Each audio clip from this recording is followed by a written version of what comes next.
ආයුබෝව වේවා කියලා පිළිගන්නවා මගේ YouTube නාලිකාවට බලාගෙන ඉන්න හැම කෙනාම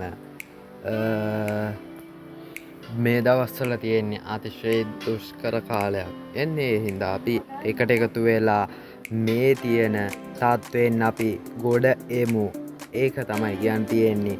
හවස 6:10 කාලය තුල අපි අපගේ මේ විදුලි පහන් නිවා දමා මේ තියෙන තත්ත්වයට අපි එකතු වෙලා මුහුණ දෙමු. ඒ හින්දා අපි එකට එකතු වෙලා විදුලි පහන් නිවා දමු. අනවශ්‍ය ඒවා ඒ වගේම රටට අවශ්‍ය දේවල් මේ බලශක්තිය අර්පුදේ වෙලාවෙදි කරමු.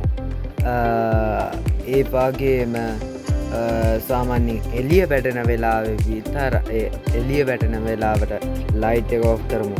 අඩුම 6-10 ඒ කාලය තුලදී විදුලි පරිභෝජනය අඩු කරමු. එන්නේ ඒකින් අපිට ලංකාවට හොඳට අවුරුදු කණ්ඩා පුළුවන්.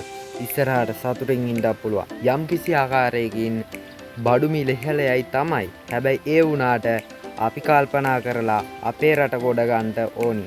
ඒක තමයි මගේ අදහස වෙන්නේ. ඒ වගේම අපි මේ රට ගොඩ ගමු මේ තියෙන තත්ත්වයෙන් එකට එකතු වෙලා.